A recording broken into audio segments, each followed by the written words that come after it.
ನಮಸ್ಕಾರ. ಕರ್ನಾಟಕದ ನನ್ನ TPJP ಸಂಘಟನೆಯ ಎಲ್ಲ ಪದಾಧಿಕಾರಿಗಳಿಗೆ ಹಾಗೂ ಎಲ್ಲ ಏಜೆಂಟ್ ಬಾಂಧವರಿಗೆ, ಇನ್ವೆಸ್ಟ್ಮೆಂಟ್ ಕಂಪ್ನಿಯಲ್ಲಿ ಮೋಸ ಹೋಗಿರುವಂಥ ಎಲ್ಲ ಗ್ರಾಹಕರಿಗೆ ಎಲ್ಲರಿಗೆ ನನ್ನ ನಮಸ್ಕಾರಗಳು. ನಾನು ಠಗಿಪಿಡಿ ಜಮಾಕರ್ತಾ ಪರಿವಾರ ಸಂಘಟನೆಯ ರಾಜ್ಯಾಧ್ಯಕ್ಷ ಅಪ್ಪಾಸಾಹೇಬ್ ಬುಗುಡೆ. ಬಂಧುಗಳೇ, ಇವತ್ತಿನ ದಿವಸ ವಿಡಿಯೋ ಮಾಡಲಿಕ್ಕೆ ಕಾರಣ ಏನಂತಂದರೆ,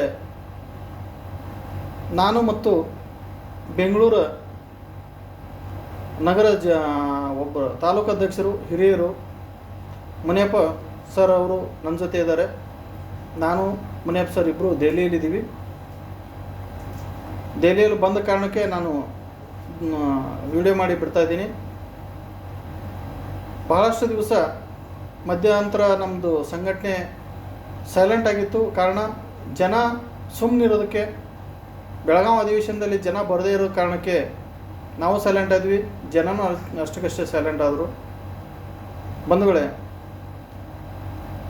ನನಗೆ ಬೆಂಗಳೂರು ಕಡ್ದು, ಬಾಗಲಕೋಟೆ ಕಡ್ದು, ಮೈಸೂರು ಕಡ್ದು, ಕೋಲಾರ ಕಡ್ದು, ತುಮಕೂರು ಕಡ್ದು ಭಾಳ ಜನ ಫೋನ್ ಮಾಡಿ, ಎಲ್ಲ ಸರ್ ಇದು ಬಿಟ್ಟರೆ ಹಿಂದುಳಿತದೆ, ಇದನ್ನೇನೋ ಮಾಡಿ ಮುಂದುವರಿಸ್ಬೇಕಂತೇಳಿ ಎಲ್ಲರೂ ಭಾಳ ಹೇಳ್ತಿರುವಾಗ ನನಗೂ ಅನ್ನಿಸ್ತು, ಬಿಟ್ಟು ಕೂತ್ರೆ ಇದು ಹಿಂದುಳಿದಂಥ ನಿಜ. ನಾವು ಸರ್ಕಾರಕ್ಕೆ ನ್ಯಾಯ ಕೇಳ್ತಾ ಇದ್ವಿ, ನಮ್ಗೆ ಅನ್ಯಾಯ ಆಗಿದೆ ನ್ಯಾಯ ಕೇಳ್ತಾ ಇದ್ವಿ. ಅದಕ್ಕೆ ನ್ಯಾಯ ಕೊಡೋಕ್ಕೆ ಸರ್ಕಾರ ರೆಡಿ ಇಲ್ಲ. ಆದರೆ ಇದೇನಾದ್ರು ಮಾಡಿ ಮುಂದುವರಿಸಲೇಬೇಕು. ಸರ್ಕಾರದ ಮಟ್ಟದಲ್ಲಿ, ದೊಡ್ಡ ಮಟ್ಟದಲ್ಲಿ ಇದನ್ನು ನಾವು ಒಯ್ಯಲೇಬೇಕು, ಜನರಿಗೆ ಒಂದು ನ್ಯಾಯ ಕೊಡಿಸ್ಲೇಬೇಕಂತೇಳಿ ತೀರ್ಮಾನ ತಗೊಂಡು ಎಲ್ಲರ ಜೊತೆ ಮಾತಾಡಿಕೊಂಡು ಸುಮಾರು 3-4 ದಿವಸ ಆಯ್ತು ನಾವು ದೆಹಲಿಯಲ್ಲಿ ಬಂದಿದ್ದೀವಿ. ನಾವು ಬಂದಿರೋ ಉದ್ದೇಶ ಏನಪ್ಪ ಅಂತಂದರೆ, ಈಗಾಗಲೇ ನೀವು ಎಲ್ಲರೂ ಸೇರಿ ಬಡ್ಸೆಕ್ಟ್ ಒಂದು ಕಾನೂನು ಅಡಿಯಲ್ಲಿ ಜಿಲ್ಲಾಧಿಕಾರಿ ಆಫೀಸಲ್ಲಿ ನಾವು ದಾಖಲೆಗಳು ಸಲ್ಲಿಸಿದ್ದೀವಿ. ಬಡ್ಸೆಕ್ಟ್ 2019 ಅಡಿಯಲ್ಲಿ ನಮಗೆ ಈ ಕಾನೂನು ಅಡಿಯಲ್ಲಿ ಹಣ ನೀಡಿ ಅಂತೇಳಿ. ಯಾಕಂದರೆ ಆ ಕಾನೂನು ಅಡಿಯಲ್ಲಿ ಒಂದು ಟೈಮ್ ಬಾಂಡ್ ಇದೆ, 180 ದಿವಸದಲ್ಲಿ ಸರ್ಕಾರ ನಮಗೆ ಹಣ ತಲುಪಿಸ್ಬೇಕಂತೇಳಿ. ಅದಕ್ಕೆ ಸಂಬಂಧಪಟ್ಟ ಸಕ್ಷಮ ಅಧಿಕಾರಿಗಳು ಕೆಲಸ ಮಾಡಬೇಕಾಗಿತ್ತು, ಯಾರೂ ಮಾಡಿಲ್ಲ. ಅದರ ನಂತರ ನಾವು ಮತ್ತು ನಮ್ಮ ರಾಷ್ಟ್ರೀಯ ಸಂಘಟನೆಯ ನಾಯಕರಾದ ಮದನ್ಲಾಲ್ ಸರ್, ಅಶೋಕ್ ಮುದ್ಗಲ್ ಸರ್ ಇವರೆಲ್ಲರೂ ಸೇರಿಕೆಯಿಂದ ಸುಪ್ರೀಂ ಕೋರ್ಟಿಗೆ ಹಾಕಿದ್ದೀವಿ. ಸುಪ್ರೀಂ ಕೋರ್ಟಿಂದ ಆದೇಶ ಬಂದಿತ್ತು. ನಮ್ಮ ಮುಖ್ಯಮಂತ್ರಿಗಳು ಆದೇಶ ಕೊಟ್ಟಿದ್ದರು ಇದನ್ನು ನ್ಯಾಯ ಕೊಡಿಸೋಕ್ಕೆ ಅಂತೇಳಿ. ನಮ್ಮ ಕರ್ನಾಟಕ ರಾಜ್ಯದ ಮುಖ್ಯಮಂತ್ರಿಗಳು, ಅವತ್ತಿನ ಮುಖ್ಯಮಂತ್ರಿಗಳು ಸಿದ್ದರಾಮಯ್ಯ ಅವರು ಕೂಡ ಒಂದು ಆದೇಶ ಕಳಿಸಿದರು. ಇದೆಲ್ಲ ಆದರೂ ಕೂಡ ಅಧಿಕಾರಿಗಳು ಕೆಲಸ ಮಾಡ್ತಾಯಿಲ್ಲ. ಬಂಧುಗಳೇ, ನಿಮಗೆ ಇನ್ನೊಮ್ಮೆ ನೆನಪಿಸ್ತೀನಿ, ಸುಪ್ರೀಂ ಕೋರ್ಟ್ ಆದೇಶ ಆಗಿದ್ದು ನಮ್ಮ ಪರವಾಗಿ 16/9/2025 ಹೋದ ವರ್ಷ. ಆಮೇಲೆ ಮುಖ್ಯಮಂತ್ರಿಗಳ ಆದೇಶ ಅದಕ್ಕಿಂತ ಮುಂಚೆ ಆಗಿದೆ 30/8/2025. ಇವೆರಡೂ ಲೆಟರ್ಗಳನ್ನ ತಗೊಂಡು ನಾನು ಚೀಫ್ ಸೆಕ್ರೆಟರಿ ಅವರಿಗೆ, ನಾನು ಮತ್ತು ನಮ್ಮ ರೈತ ಸಂಘಟನೆಯ ಹೋರಾಟಗಾರರಾದಂಥ ರೈತ ಮುಖಂಡರು ಸುಭಾಷ್ ಸಿರ್ಬೂರ್ಗೌಡರು, ಮುನಿಯಪ್ಪ ಸರು, ಸವಿತಾ ಮೇಡಮು ಮತ್ತು ಭೀಮಣ್ಣವರು, ಯಾರು ಇನ್ನಿತರ ಜನ ನನ್ನ ಜೊತೆ ಬಂದಿದ್ದರು. ಸರಿಯಾಗಿ ನೆನಪು ಉಳಿದಿಲ್ಲ ಅನಿಸುತ್ತೆ, ಇಷ್ಟು ಜನ ನನ್ನ ನೆನಪಿದೆ. ಇವರೆಲ್ಲರೂ ಸೇರಿ ನಾವು ಚೀಫ್ ಸೆಕ್ರೆಟರಿ ಅವರಿಗೆ ಅರ್ಜಿ ಸಲ್ಲಿಸಿದ್ದೀವಿ. ಮುಖ್ಯಮಂತ್ರಿಗಳ ಆದೇಶ ಇದೆ, ಸುಪ್ರೀಂ ಕೋರ್ಟಿಂದ ಆದೇಶ ಇದೆ, ದಯವಿಟ್ಟು ನಮಗೆ ನ್ಯಾಯ ಕೊಡ್ರಿ ಅಂತೇಳಿ. ಬಂಧುಗಳೇ, ಚೀಫ್ ಸೆಕ್ರೆಟರಿ ಅವರಿಗೆ ನಾನು 1 ಸಲ ಸಲ್ಲಿಸಿಲ್ಲ, 2 ಬಾರಿ ಸಲ್ಲಿಸಿದ್ದೀನಿ.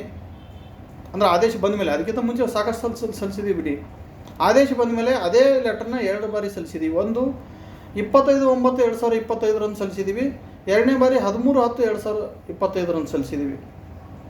2 ಸಲ ಸಲ್ಲಿಸಿದ ಮೇಲೆ ನನಗೆ ಒಂದು ರಿಪ್ಲೈ ಬಂತು 15/10/2025 ಕಂದಾಯ ಇಲಾಖೆಯಿಂದ. ಸುಪ್ರೀಂ ಕೋರ್ಟ್ ಆದೇಶ ಬಂದಿದ್ದರಿಂದ ಮತ್ತು ಮಂತ್ರಿಗಳ ಆದೇಶ ಬಂದಿದ್ದು ಪ್ರತಿನ ಹಚ್ಚಿ ನೀವು ಅರ್ಜಿ ಸಲ್ಲಿಸಿದಿರಿ, ನಿಮ್ಮ ಏನೋ ಒಂದು ಅರ್ಜಿ ಮುಖಾಂತರ ನಾವು ಕಾರ್ಯವಾಹಿ ಮಾಡ್ತೀವಿ, ಅಥವಾ ಇನ್ನೊಬ್ಬರಿಗೆ ಲೆಟ್ರ್ ಬರೆದಿದ್ದಾರೆ, ಇನ್ನೊಬ್ಬರು ಅಧಿಕಾರಿಗೆ ಲೆಟ್ರ್ ಬರೆದಿದ್ದಾರೆ, ಅವರಿಂದ ಕೆಲಸ ಆಗುತ್ತೆ ಅಂಥೇಳಿ ಸಿಂಪಲಾಗಿ ಬರೆದು ಕಳಿಸಿದ್ದಾರೆ. ಅಂದರೆ ಪೂರ್ತಿ ಕೆಲಸ ಆಗುತ್ತೆ ಅಂತಲ್ಲ, ನೋಡೋಣ ಮಾಡೋಣ ಅನ್ನೋ ಲೆಕ್ಕದಲ್ಲಿ ಬರೆದಿದ್ದಾರೆ. ಬಂಧುಗಳೇ, ಇಲ್ಲಿವರೆಗೂ ನಾವು ಕಾಯ್ದಿದ್ದೀವಿ, ಇಲ್ಲಿವರೆಗೂ ನಮಗೆ ಯಾವುದೇ ಕೆಲಸ ಆಗಿಲ್ಲ. ಅದಕ್ಕೆ ಒಂದು ಗಟ್ಟಿ ತೀರ್ಮಾನ ಮಾಡಿದ್ದೀವಿ. ತಮ್ಮೆಲ್ಲರ ಒಂದು ಸಹಕಾರದ ಮೇರೆಗೆ ಇದು ಕೆಲಸ ಆಗೋದಿದೆ. ಯಾಕಂದರೆ ಇಲ್ಲಿವರೆಗೂ ನಿಮ್ಮ ಸಹಕಾರದಿಂದನೇ ಸಂಘಟನೆ ಇಲ್ಲಿವರೆಗೂ ಡೆವಲಪ್ ಆಗಿ ಬಂದಿದೆ. ನಾವು ನ್ಯಾಯ ಕೇಳೋಕ್ಕೆ ಎಲ್ಲರೂ ಕೂಡಿ ಮಾಡಿದ್ದೇವೆ ಅಂತ ಹೇಳಿನೇ ಒಂದು ಕೆಲಸ ಒಂದು ಹಂತಕ್ಕೆ ಬಂದಿದ್ದೀವಿ. ಆದರೆ ಇವತ್ತಿನ ದಿವಸ ಸರ್ಕಾರ ಮತ್ತು ಸರ್ಕಾರಿ ಅಧಿಕಾರಿಗಳು ಕೆಲಸ ಮಾಡದೇ ಇರೋದ ಕಾರಣಕ್ಕೆ ನಾವು ಅಧಿಕಾರಿಗಳ ಮೇಲೆ ಮತ್ತು ಸರ್ಕಾರದ ಮೇಲೆ, ರಾಜ್ಯ ಸರ್ಕಾರದ ಮೇಲೆ ಮತ್ತು ಕೇಂದ್ರ ಸರ್ಕಾರದ ಮೇಲೆ ನಿಷ್ಠುರವಾಗಿ ರಾಜ್ಯ ಸರ್ಕಾರ ಮತ್ತು ಕೇಂದ್ರ ಸರ್ಕಾರನ ಪಾರ್ಟಿ ಮಾಡಿ ನಾವು ಸುಪ್ರೀಂ ಕೋರ್ಟ್ ಅಥವಾ ಹೈಕೋರ್ಟಿಗೆ ಅಪೀಲ್ ಹೋಗ್ತಾ ಇದ್ದೀವಿ. ನಿನ್ನೆ ಲಾಯರ್ ಜೊತೆ ಮಾತಾಡಿದ್ದೀವಿ. ಅಥವಾ ಅಲ್ಲ, ಹೈಕೋರ್ಟ್ ಮತ್ತು ಸುಪ್ರೀಂ ಕೋರ್ಟ್ಗೆ ಎರಡೂ ಕಡೆನೂ ಅಪೀಲ್ ಹೋಗ್ತಾ ಇದ್ದೀವಿ. ಯಾಕೆ ಅಪೀಲ್ ಹೋಗ್ತಾ ಇದೆ ಅಂತಂದ್ರೆ ನಾವು ಈಗಾಗಲೇ ದಾಖಲೆಗಳು ಸಲ್ಲಿಸಿದ್ದೀವಿ. ನಾವು ದಾಖಲೆ ಸಲ್ಲಿಸಿದ್ರು ನಮ್ಮ ನ್ಯಾಯ ಸಿಗ್ತಾ ಇಲ್ಲ. ಸುಪ್ರೀಂ ಕೋರ್ಟ್ ಆದೇಶ ಇದ್ದರೂ ಕೂಡ ಆದೇಶ ಪಾಲಿಸ್ತಾ ಇಲ್ಲ, ಕಾನೂನು ಪಾಲನೆ ಆಗ್ತಾ ಇಲ್ಲ. ಮುಖ್ಯಮಂತ್ರಿಗಳ ಆದೇಶ ಇದ್ದರೂ ಕೂಡ ಪಾಲನೆ ಆಗ್ತಾ ಇಲ್ಲ. ಇದರಿಂದ ನಾವು ಬೇಸತ್ತಿದ್ದೀವಿ. ನಮಗೆ ಹಣ ಬೇಕು ಅಂತೇಳಿ ನಾವು ಕೋರ್ಟ್ ಮೆಟ್ಟಲು ಏರ್ತಾ ಇದ್ದೀವಿ. ಬಂಧುಗಳೇ, ಇಲ್ಲಿ ವಿಚಿತ್ರ ಏನಪ್ಪ ಅಂತಂದರೆ, ಆಂದೋಲನ ಮಾಡೋದಕ್ಕೆ ಲಕ್ಷಾಂತರ ಜನ ಬೇಕು. ಲಕ್ಷಾಂತರ ಜನ ಕೂಡ್ತಾ ಇಲ್ಲ. ಕೂಡಿದ್ರು 500,000 ಕೂಡ್ತಾರೆ. ಕಡೆದಾಗಿ ಹೆಚ್ಚು ಜನ ಕೂಡಿದಂದ್ರೆ ಕೂಡಲ ಸಂಗಮದಲ್ಲಿ ಬಂದಿರುವಂಥ ಜನ ಅದೇ ಅಧಿವೇಶನ ಮುಂದೆ ಬಂದಿದ್ದರೆ ಕೆಲಸ ಆಗಿ ಹೋಗೋದು. ಅಧಿವೇಶನ ಮುಂದೂ ಬರಲಿಲ್ಲ. ಸೊ ಅತಿ ಆಂದೋಲನ ಮಾಡಿ ಜನಕ್ಕೆ ಕರಿತೀವಿ ಅಂದರೆ ಇದಾಗಲ್ಲ. ಜನ ಯಾಕೋ ಬೇಸತ್ತು ಕೂತಿದ್ದಾರೆ ಅಂತ ಅಂದ್ಕೊಂಡಿದ್ದೀನಿ. ಆದರೆ ಈಗ ಈ ಕೋರ್ಟ್ ಮುಖಾಂತರ ನಾವು ಹೋರಾಟ ಮಾಡಬೇಕಂತಂದರೆ ನಾವೆಲ್ಲ ರೀತಿಯಿಂದ ತಯಾರಾಗೋಕ್ಕೆ ಕೆಲವರು ನಮಗೆ ಧೈರ್ಯನೂ ಕೊಟ್ಟಿದ್ದಾರೆ. ಆದರೆ ಕೆಲವು ಲೀಡ್ರ್ ಏನು ಧೈರ್ಯ ಕೊಟ್ಟಿದ್ದಾರಲ್ಲ, ಅವ್ರ ಉದ್ದೇಶ ಏನಪ್ಪ ಅಂತಂದರೆ, ನಾವು ಎಷ್ಟು ಜನ ನಿಮಗೆ ಬೆನ್ನು ಹತ್ತಿದ್ದೀವಿ, ಎಷ್ಟು ಜನ ಸಪೋರ್ಟ್ ಮಾಡಾಕತ್ತೀವಿ, ನಮ್ಮದು ಮಾತ್ರ ಕೊಟ್ಟರೆ ಸಾಕು ಅನ್ನೋಂಥ ರೀತಿಯಲ್ಲಿ ಅವರು ಮಾತಾಡ್ತಾ ಇದ್ದಾರೆ. ಅವ್ರದ್ದೇನು ತಪ್ಪಿಲ್ಲ. ಬಟ್ ಒಂದು ವಿಚಾರ ನೋಡಿದ್ರೆ, ಆ ಕೋರ್ಟು ಈ ಕೋರ್ಟು ಹೋದರೆ ಖರ್ಚು ವೆಚ್ಚಗಳು ಜಾಸ್ತಿ ಆಗ್ತಿರ್ತವೆ. ಅಂಥ ಟೈಮಲ್ಲಿ ಎಷ್ಟು ಜನ ಬಂದು ಅಲ್ಲಿ ಸಹಕಾರ ಕೊಡ್ತಾರೆ, ಅವ್ರದ್ದು ಮಾತ್ರ ಅಲ್ಲಿ ಕೆಲಸ ಆಗುತ್ತೆ. ನಿನ್ನೆ ವಕೀಲ ಸಾಹೇಬ್ರ ಜೊತೆ ನಾವು ಅದನ್ನು ಚರ್ಚೆ ಮಾಡಿದ್ದೀವಿ. ಇಡೀ ಕರ್ನಾಟಕ ರಾಜ್ಯನೇ ಬಂದು ಎಲ್ಲ ಸೈಲೆಂಟಾಗಿ ಕೊಡುವತ್ತಂದರೆ ಸಾಧ್ಯ ಆಗಲಾರ್ದು. ಕಡಿಮೆ ಜನ ಬಂದು ಬಡ್ಸ್ ಆಕ್ಟ್ 2019 ಕಾನೂನು ಅಡಿಯಲ್ಲಿ ನಾವು ಈಗಾಗಲೇ ದಾಖಲೆ ಸಲ್ಲಿಸಿದ್ವಿ, ನಮ್ಗೆ ಹಣ ಬೇಕೇ ಬೇಕು ಅಂತೇಳಿ ಕೋರ್ಟ್ ಮೆಟ್ಟಲು ಇರಿದ್ರೆ ಇದು ಆಗುತ್ತೋ ಇಲ್ವೋ ಅಂತಕ್ಕಿಂತ ನಾವು ಕೇಳಿದಾಗ ಇದಾಗುತ್ತೆ ಅಂತ ಹೇಳಿದ್ರು. ಆದೇಶ ಮಾಡಿಕೊಡ್ತೀವಿ ಅಂತ ಹೇಳಿದ್ರು ಅವರು. ಹೈಕೋರ್ಟ್ದಿಂದ ಸರ್ಕಾರಕ್ಕೆ ಆದೇಶ ಮಾಡಿಕೊಡ್ತೀವಿ, ರಾಜ್ಯ ಸರ್ಕಾರನೇ ನಿಮ್ಮದು ದುಡ್ಡು ಬಗೆಹರಿಸ್ಬೇಕಂತೇಳಿ ನಾವು ಆದೇಶ ಮಾಡಿಕೊಡ್ತೀವಿ ಅಂತೇಳಿ ಹೇಳಿದ್ರು. ಸೊ ಆ ರೀತಿ ನಾವು ಕೋರ್ಟಲ್ಲಿ ಹೋಗ್ಬೇಕಂತಂದರೆ ಹೈಕೋರ್ಟ್ ಮತ್ತು ಸುಪ್ರೀಂ ಕೋರ್ಟ್ ಎರಡೂ ಕಡೆ ಹೋಗ್ಬೇಕಾಗುತ್ತೆ. ಇದು ರೀತಿ ನಾವು ಎಫರ್ಟ್ ಹಾಕಬೇಕಾಗುತ್ತೆ. ಇದಕ್ಕೆ ನೀವು ಎಷ್ಟು ಜನ ಸಹಕಾರ ಕೊಡ್ತೀರಿ ಅಷ್ಟು ಜನರದ್ದು ಗ್ರಾಹಕರ ಲಿಸ್ಟು ತಗೊಂಡು ಗ್ರಾಹಕರ ಲಿಸ್ಟೇ ನಾವು ಕೋರ್ಟಲ್ಲಿ ಸಬ್ಮಿಟ್ ಮಾಡ್ತೀವಿ. ಎಕ್ಸಾಂಪಲ್, ನೀವು ಎಷ್ಟು ಜನ ಜಿಲ್ಲಾಧಿಕಾರಿ ಆಫೀಸಲ್ಲಿ ದಾಖಲೆ ಸಲ್ಲಿಸಿದ್ರಿ ಅದರದ್ದೇ ಒಂದು ಲಿಸ್ಟ್ ಕೊಡ್ರಿ. ಯಾವ ರೀತಿ ಅಂತ ನಾನು ಹೇಳ್ತೀನಿ. ಲಿಸ್ಟ್ ಕೊಡಬೇಕಾದ್ರೆ ಅದು ಏನೇನು ಮಾನದಂಡ ಇದೆ ಅದೆಲ್ಲನೂ ನೀವು ಕೊಡಬೇಕಾಗತ್ತೆ. ನಾನು ನಿಮಗೆ ಇದೆಲ್ಲ ಪೂರ್ತಿ ವಿಡಿಯೋಲ್ಲಿ ತಿಳಿಸಿಡೋಕ್ಕಾಗಲ್ಲ, ಯಾಕಂದರೆ ವಿಡಿಯೋನೂ ದೊಡ್ಡದಾಗುತ್ತೆ. ಕೆಲವೊಂದು ಸೂಕ್ಷ್ಮ ವಿಚಾರಗಳು ಇರ್ತವೆ. ನಿಮ್ಮ ಜಿಲ್ಲಾಧ್ಯಕ್ಷರು ಸರಿಯಾಗಿ ನಿಮ್ಮ ಜಿಲ್ಲೆಯಲ್ಲಿ ವರ್ಕ್ ಮಾಡ್ತಿದ್ರು ಅಂದ್ರೆ ಅವ್ರನ್ನೇ ಕೇಳ್ರಿ, ಅಥವಾ ತಾಲೂಕು ಅಧ್ಯಕ್ಷರು ಸರಿಯಾಗಿ ವರ್ಕ್ ಮಾಡ್ತಿದ್ರು ಅವ್ರನ್ನೇ ಕೇಳ್ರಿ. ಇಲ್ಲ ಅಂತಂದರೆ ನಾವು ಏನು ಮೀಟಿಂಗ್ ತೊಗೊಂಡಿರ್ತೋ ಆ ಮೀಟಿಂಗ್ದಲ್ಲಿ ನೀವು ಡೈರೆಕ್ಟಾಗಿ ಬರ್ರಿ, ನಿಮಗೆಲ್ಲ ವಿಷಯ ಎಲ್ಲ ಅರ್ಥ ಆಗ್ತದೆ. ಒಂದಂತೂ ನಿಜ ಹೇಳ್ತೀನಿ, ಎಷ್ಟು ಜನ ಡಾಕ್ಯುಮೆಂಟ್ಸ್ ಈ ಕೋರ್ಟ್ಗೆ ಸಬ್ಮಿಟ್ ಮಾಡ್ತೀರಿ ಅವ್ರದ್ದು ಮಾತ್ರ ಮೊದಲಿಗೆ ನ್ಯಾಯ ಸಿಗ್ತದೆ. ಆಮೇಲೆ ಮತ್ತೆ ನೀವು ಕೋರ್ಟಿಗೆ ಹೋಗಲೇಬೇಕು. ಅಂದರೆ ಸರ್ಕಾರ ನಡ್ಕೊಳ್ಳೋರಂಥ ರೀತಿಗೆ ಇದು ನಾವು ಮಾಡ್ತಾ ಇರೋದು. ಒಂದು ವೇಳೆ ಒಂದೇ ಇದಕ್ಕೆ ಸರ್ಕಾರ ಸಡನ್ನಾಗಿ ಆಯ್ತಪ್ಪ ನಿಮ್ದು ಎಷ್ಟಕ್ಕೆ ಎಲ್ಲರದು ಕೊಡ್ತೀನಿ ಅಂತೇಳಿ ಒಪ್ಕೊಂಡ್ರೆ ಮಾತೇ ಇಲ್ಲ. ಬಟ್ ಸರ್ಕಾರ ಆ ರೀತಿ ಒಪ್ಕೋತು ಅಂತ ನನಗನ್ನಿಸ್ತಾ ಇಲ್ಲ. ನಾವು ಕೋರ್ಟ್ಗೆ ಹೋಗ್ಬೇಕಾಗತ್ತೆ. ಸರ್ಕಾರ ಜೊತೆ ನಾವು ಫೈಟ್ ಮಾಡಬೇಕಾಗತ್ತೆ. ಅಧಿಕಾರಿಗಳ ಜೊತೆ ಕಾನೂನು ಫೈಟ್ ಮಾಡಬೇಕಾಗಿದೆ. ಅದಕ್ಕೋಸ್ಕರ ನಾನು ಹೇಳ್ತಾ ಇದ್ದೀನಿ, ಯಾರು ತಪ್ಪು ಭಾವಿಸದೆ ಇಲ್ಲಿ ಯಾರು ದಾಖಲೆಗಳು ತಂದು ಸಬ್ಮಿಟ್ ಮಾಡ್ತೀರಿ ಅದಕ್ಕೆ ಹತ್ತುವಂಥ ವಿಚಾರಗಳನ್ನ ಏನಾದರೂ ಇದ್ದರೆ ಅದ್ರ ಬಗ್ಗೆ ಏನು ವಿಚಾರ ಮಾಡ್ತೀರಿ ಅವ್ರದ್ದು ದಾಖಲೆಗಳು ಸಬ್ಮಿಟ್ ಆಗ್ತದೆ. ಯಾರು ದಾಖಲೆ ಹೈಕೋರ್ಟಲ್ಲಿ ಸಬ್ಮಿಟ್ ಆಗಿರ್ತದೆ ಅವರಿಗೆ ಆದೇಶ ಸಿಗ್ತದೆ, ಅಲ್ಲಿ ಸರ್ಕಾರ ಕೊಡಲೇಬೇಕಾಗ್ತದೆ. ಈ ಕಾನೂನು ಇದು ಹೇಳ್ತಾ ಇರೋದು ಕಾನೂನು. ಹೈಕೋರ್ಟಲ್ಲಿ ಹೋಗಲಿ ಅಥವಾ ಸುಪ್ರೀಂ ಕೋರ್ಟಲ್ಲಿ ಹೋಗಲಿ ಅವ್ರದ್ದು ದುಡ್ಡು ಕೊಡಬೇಕಂತ ಒಮ್ಮೆ ಕೋರ್ಟ್ ಆದೇಶ ಮಾಡಿದ್ರೆ ಅದು ಸರ್ಕಾರ ಕೊಡಬೇಕಂತ ಒಂದು ಆದೇಶ ಇದು ಕಾನೂನು ಹೇಳ್ತೈತಿ. ಅದರ ನಂತರ ಏನಾಗ್ತದೆ ಅಂತ ಮತ್ತೆ ನಾವು ಆದೇಶ ಬಂದ ಮ್ಯಾಗೆ ವಿಚಾರ ಮಾಡೋಣಂತ. ಸರ್ಕಾರಕ್ಕೆ ಬೆನ್ನು ಹತ್ಬೇಕಾಗುತ್ತೋ ಅಥವಾ ಅವ್ರು ಈಸಿಲೇ ಕೊಡ್ತಾರೋ ಮುಂದಿನ ಸ್ಟೆಪ್. ಈಗಂತೂ ಕೋರ್ಟಿಗೆ ಹೋಗ್ಬೇಕಾಗ್ಯದ. ಕೋರ್ಟಿಗೆ ಹೋಗ್ಬೇಕು, ಆದಷ್ಟು ಬೇಗ ನಾವು ದುಡ್ಡು ತಗೋಬೇಕಂದ್ರೆ ತಮ್ಮೆಲ್ಲರ ಸಹಕಾರ ಬೇಕು. ಪ್ರತಿ ಜಿಲ್ಲೆಯವರು ಇದಕ್ಕೆ ರೆಡಿ ಆಗ್ತೀರಿ ಅಂತ ನಾನು ಅಂದ್ಕೊಂಡಿದ್ದೀನಿ. ಕೇರ್ಲೆಸ್ ಮಾಡೋರಿಗೆ ನಾನೇನು ಹೇಳೋಕ್ಕಾಗಂಗಿಲ್ಲ. ಕೇರ್ಲೆಸ್ ಮಾಡೋರಿಗೆ ನಾನು ಇಲ್ಲಿ ಒತ್ತಾಯನೂ ಮಾಡೋಂಗಿಲ್ಲ.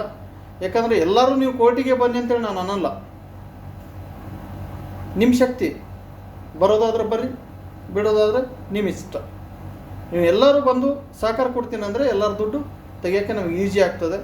ನಾವು ಏನು ಹೋರಾಟ ಮಾಡ್ತಾಯಿದ್ದೀವಿ ಅದಕ್ಕೆ ಒಂದು ಅರ್ಥ ಇದೆ. ಬಂಧುಗಳೇ, ನಿಮ್ಮ ಮನಸ್ಸಲ್ಲಿ ಇರ್ಬೋದು ಯಾರೋ ಹೋರಾಟ ಮಾಡ್ತಾರೆ ಅದರಿಂದ ನಮ್ಮ ದುಡ್ಡು ಸಿಗುತ್ತೆ ಅಂತೇಳಿ. ಈ ಮೆಟ್ಲೇನು ಏರ್ತಾ ಇದ್ದೀವಿ ನಾವು, ಕೋರ್ಟ್ ಮೆಟ್ಲೇನು ಏರ್ತಾ ಇದ್ದೀವಿ. ಇಲ್ಲಿ ಯಾರೋ ಹೋದರೂ ಅವ್ರಿಗೆ ಸಿಗುತ್ತೆ ಮತ್ತು ಆಮೇಲೆ ನಮಗೂ ಸಿಗುತ್ತೆ ಅಂತ ಇಲ್ಲಿಲ್ಲ. ಯಾಕಂತಂದರೆ ನಾವು ಹೋಗ್ತಾ ಇರೋದು ಬಡ್ಸೆಕ್ಟ್ ಕಾನೂನಲ್ಲಿ. ಬಡ್ಸೆಕ್ಟ್ ಕಾನೂನು ಹೆಂಗಿದೆ ಅಂತಂದರೆ ಸರ್ಕಾರ ದುಡ್ಡು ಎಣಿಸ್ಬೇಕಾಗತ್ತೆ. ಇಲ್ಲಿ ಅವ್ರ ಕಂಪ್ನಿ ಆಸ್ತಿ ಮಾರ್ತಾರೋ ಬಿಡ್ತಾರೋ ಗೊತ್ತಿಲ್ಲ, ಇಲ್ಲಿ ಸರ್ಕಾರ ದುಡ್ಡು ಎಣಿಸ್ಬೇಕಾಗುತ್ತೆ.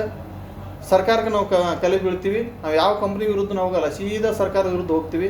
ಅದರಿಂದ ಇಲ್ಲಿ ಸರ್ಕಾರ ನಮಗೆ ಉತ್ತರ ಕೊಡಬೇಕಾಗುತ್ತೆ, ಸರ್ಕಾರನೂ ದುಡ್ಡು ಕೊಡಬೇಕಾಗುತ್ತೆ. ಅಂಥ ಪರಿಸ್ಥಿತಿಯಲ್ಲಿ ನೀವು ಎಷ್ಟು ಜನ ಬಂದಿರ್ತೀರಿ ಅಷ್ಟು ಜನಕ್ಕೆ ಸಿಗ್ಬೋದು, ಅಥವಾ ನೀವು ಬರದೇ ಇದ್ದರೆ ನಿಮ್ಗೆ ಸಿಗದೇ ಇರ್ಬೋದು. ಇದು ನಿಮಗೆ ಬಿಟ್ಕೊಟ್ಟು ವಿಚಾರ. ಇದು ಮತ್ತೆ ನಾವು ಮೀಟಿಂಗಲ್ಲಿ ಕೂಡ ಚರ್ಚೆ ಮಾಡೋಣ ಏನು ವಿಷಯ ಆಗುತ್ತೆ ಅಂತೇಳಿ. ಆದರೆ ನಾನಂತೂ ನಿಮಗೋಸ್ಕರ, ಇಡೀ ಕರ್ನಾಟಕದ ಗ್ರಾಹಕರಿಗೋಸ್ಕರ ಸರ್ಕಾರ ಜೊತೆ ಫೈಟ್ ಮಾಡೋಕ್ಕೂ ರೆಡಿ ಇದ್ದೀನಿ. ಕೋರ್ಟಲ್ಲಿ ಹೋಗೋಕ್ಕೂ ರೆಡಿ ಇದ್ದೀನಿ, ಹೈಕೋರ್ಟಲ್ಲಿ ಹೋಗೋಕ್ಕೂ ರೆಡಿ ಇದ್ದೀನಿ, ಸುಪ್ರೀಂ ಕೋರ್ಟಲ್ಲಿ ಹೋಗೋಕ್ಕೂ ರೆಡಿ ಇದ್ದೀನಿ. ನಿಮ್ಮ ದುಡ್ಡು ಕಂಪ್ನಿಗಳ ಕಡೆಯಿಂದ, ಸರ್ಕಾರ ಕಡೆಯಿಂದ ಬಿಡಿಸೋದಕ್ಕೆ ಎಫರ್ಟ್ ಹಾಕೋಕ್ಕೆ ನಾನು ರೆಡಿ ಇದ್ದೀನಿ, ಗಟ್ಟಿಯಾಗಿ ನಿಂತಿದ್ದೀನಿ. ಯಾಕಂತಂದರೆ ಜನ ಅಷ್ಟೊಂದು ನನಗೆ ಫೋನ್ ಕರೆ ಮಾಡಿ ಆಗಲಿ, ಭೇಟಿ ಆಗಲಿ ಜೀವ ತಿಂತಿದ್ದಾರೆ. ಇದಕ್ಕೆ ನನಗೆ ಬೆಂಬಲವಾಗಿ ನಮ್ಮ ರಾಷ್ಟ್ರೀಯ ನಾಯಕರಾದಂಥ ಮದನ್ಲಾಲ್ ಆಜಾದ್ ಅವರು ಸಂಪೂರ್ಣವಾಗಿ ಬೆಂಬಲ ಕೊಟ್ಟಿದ್ದಾರೆ. ಅಪ್ಪ ಸಾಬ್ ಅವರು, ಈ ಕೆಲಸ ನೀವು ಮಾಡಿರಿ, ಇದು ನ್ಯಾಯ ಸಿಕ್ಕೇ ಸಿಗುತ್ತೆ. ನ್ಯಾಯ ಸಿಕ್ಕು ಕರ್ನಾಟಕದಲ್ಲಿ ಮೊದಲ ಬಾರಿಗೆ ನೀವು ಹಣ ತೆಗಿಯೋಕ್ಕೆ ಸಾಧ್ಯ ಇದೆ ಅಂತ ಹೇಳಿದ್ದು ಅವರು ಕೂಡ ಆಶ್ವಾಸನೆ ಕೊಟ್ಟಿದ್ದಾರೆ. ಆಮೇಲೆ ವಕೀಲ್ ಸಾಹೇಬರು ಕೂಡ 100% ಇದನ್ನು ನಾವು ಕೆಲಸ ಮಾಡಿ ಕೊಡ್ತೀವಿ, ನಿಮಗೆ ನೀವು ಸಕ್ಸಸ್ ಆಗ್ತೀರಾ ಅನ್ನುವಂಥ ಭರವಸೆನ ಕೊಟ್ಟಿದ್ದಾರೆ. ಕಾನೂನಿದೆ ಕೈಯಲ್ಲಿ, ಈ ಕಾನೂನು ನೀವು ಫೇಲ್ ಆಗಲ್ಲ.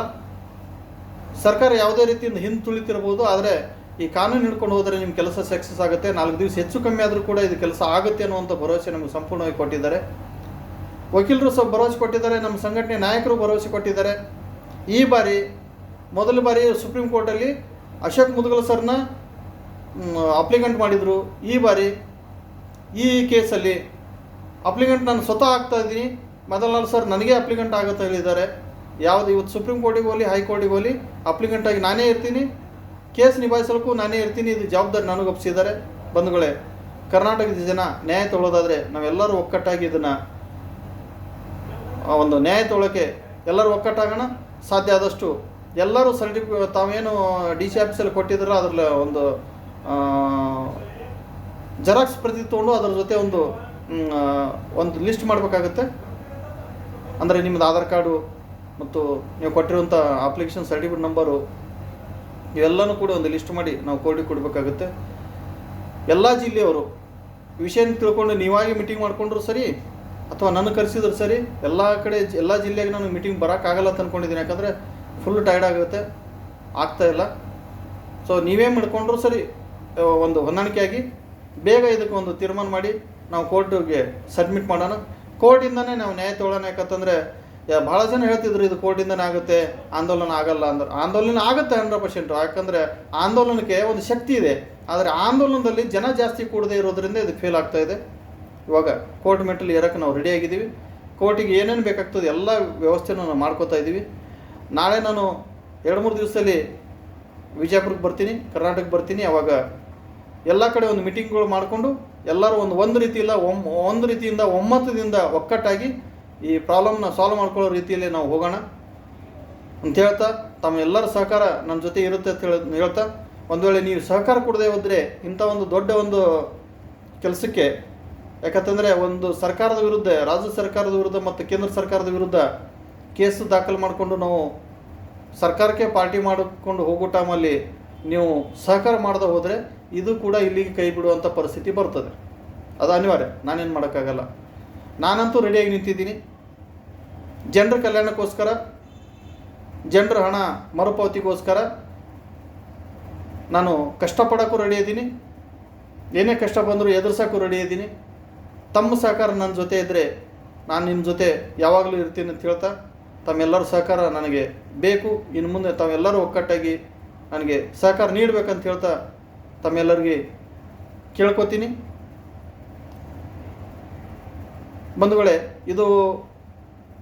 ಇವ್ರು ಹಿಂಗೆ ಹೇಳ್ತಾರೆ, ಸಂಘಟನೆ ಮಾಡ್ಕೊಂಡು ಹೋಗ್ತಾರೆ, ಕೋರ್ಟಿಗೆ ಹೋಗ್ತಾರೆ, ಅದು ಆಂದೋಲನ ಮಾಡ್ತಾರೆ, ಮಾಡೋರು ಮಾಡ್ತಿರ್ತಾರೆ, ನಮಗೆ ಆಮೇಲೆ ಬಂದೇ ಬರುತ್ತೆ ಅಂತನ್ನುವಂಥ ಜನ ಏನಿದ್ರೆ ಅಂತಂದರೆ ಅದನ್ನು ನಿಮ್ಮ ತಲೆಯನ್ನು ತೆಗೆದಾಕ್ಬಿಡಿ. ಇಷ್ಟು ದಿವಸ ಮಾಡ್ತಿರುವಂಥ ಆಂದೋಲನ ಬೇರೆ, ಈಗ ನಾವು ಕೋರ್ಟ್ ಮೆಟ್ಲು ಹೋಗ್ತಾರಂತ ವಿಚಾರನೆ ಬೇರೆ. ಬಡ್ಸ್ ಆ್ಯಕ್ಟಲ್ಲಿ ಯಾರು ಕೋರ್ಟ್ ಮೆಟ್ಲು ಹೋಗ್ತಾರೋ ಅವ್ರಿಗೆ ಮಾತ್ರ ನ್ಯಾಯ ಸಿಗ್ತದೆ. ಇದು ಮೊದಲಿಂದ ನಾನು ಹೇಳ್ಕೊತ ಬಂದೀನಿ. ಒಂದೇ ಪಾರ್ಟಿ ಹೋದರೂ ಕೂಡ ಅವನಿಗೆ ನ್ಯಾಯ ಸಿಗ್ತದೆ ಬಡ್ಸ್ ಆ್ಯಕ್ಟಲ್ಲಿ ದುಡ್ಡು ಕೊಡ್ಬೇಕಂತೇಳಿ. ಒಂದೇ ಪಾರ್ಟಿ ಹೋಗಲಿ, 10 ಪಾರ್ಟಿ ಹೋಗಲಿ, 100 ಪಾರ್ಟಿ ಹೋಗಲಿ, ಸಂಪೂರ್ಣ ಕಂಪ್ನಿದು ಇಲ್ಲಿ ವಿಷಯ ತೊಳಗೆ ಬರೋಂಗಿಲ್ಲ. ಈಗಾಗಲೇ ನಾವು ಇಂಡಿವಿಜುವಲಾಗೆ ದಾಖಲೆಗಳು ಸಲ್ಲಿಸಿದ್ದೀವಿ. ಅದೇ ಥರ ನಮಗೆ ಕೋರ್ಟಲ್ಲಿ ಕೂಡ ನ್ಯಾಯ ಸಿಗ್ತದೆ. ಒಂದು ವೇಳೆ ಸರ್ಕಾರ ಮನಸ್ಸು ಬದಲಿಸಿ, ಕೇಂದ್ರ ಸರ್ಕಾರ ಆಗಲಿ, ರಾಜ್ಯ ಸರ್ಕಾರ ಆಗಲಿ, ಸರ್ಕಾರನೇ ಮನಸ್ಸು ಬದಲಿಸಿ ಎಲ್ಲರಿಗೆ ಕೊಟ್ಟು ಬಿಡೋಣ ಅಂತೇಳಿ ನಿರ್ಧಾರ ಮಾಡಿದ್ರೆ ಅದು ನಿಮ್ಮ ಲಕ್ಕು, ನಾನೇನು ಹೇಳೋಕ್ಕಾಗಲ್ಲ. ಆದರೆ ಇಲ್ಲಿ ಕೋರ್ಟ್ ಮೆಟ್ರ್ ಹೋದಾಗ ಎಷ್ಟು ಜನ ನೀವು ಕೋರ್ಟಿಗೆ ಹೋಗಿರ್ತೀರ ಅವ್ರದ್ದು ಮಾತ್ರ ವಿಷಯ ಫೈನಲ್ ಆಗುತ್ತೆ. ಇದು ತಮ್ಮ ತಲೆಯಲ್ಲಿ ಇರಲಿ, ಗಮನಕ್ಕೆ ಇಟ್ಕೋರಿ. ಇದ್ರ ಮೇಲೆ ತಮ್ಮ ವಿಚಾರ ಹೆಂಗೆ ಬರ್ತದೆ ಹಂಗೆ ಆ ಥರ ನೋಡ್ಕೊಳ್ರಿ.